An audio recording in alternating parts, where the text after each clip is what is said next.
Dhiki kuu karibu inakuja, kanisa linashindwa kufanya kazi wakati wa amani. Itafanya kazi wakati ule wa mateso na tena dhiki ambayo haijatokea tangu kuumbwa kwa misingi ya dunia. Heri yeye asomaye, huo ni wakati wa taabu. Dhiki kuu karibu inakuja, kanisa linashindwa kufanya kazi wakati wa amani.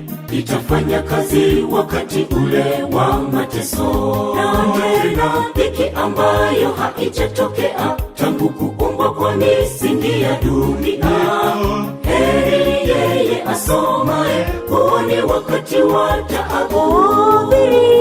Vilio vitakaposikika, damu za watakatifu zikimwagwa, kwa sababu alama ya mnyama ndiyo dhiki inayotujia. Vilio vitakaposikika, damu za watakatifu zikimwagwa, kwa sababu alama ya mnyama ndiyo dhiki inayotujia.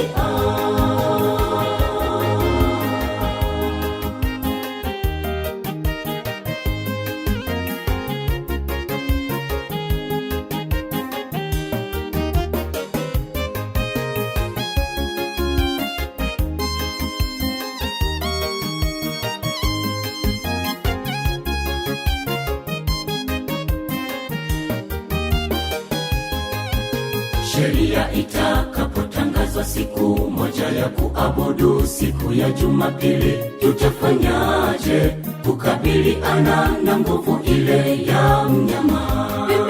Ndugu itakaposhambulia watakatifu na kuwadhoofisha watu wa Mungu. Heri yeye asomaye, huo ni wakati wa taabu. Sheria itakapotangazwa siku moja ya kuabudu, siku ya Jumapili, tutafanyaje kukabiliana na nguvu ile ya mnyama? Ndugu itakaposhambulia watakatifu na kuwadhoofisha watu wa Mungu. Heri yeye asomaye, huo ni wakati wa taabu. Vilio vitakaposikika, damu za watakatifu zikimwagwa, kwa sababu alama ya mnyama ndiyo dhiki inayotujia.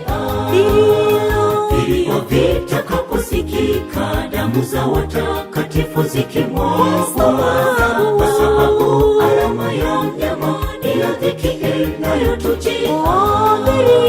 Vilio vitakaposikika, damu za watakatifu zikimwagwa, kwa sababu alama ya mnyama ndiyo dhiki inayotujia. Vilio vitakaposikika, damu za watakatifu zikimwagwa,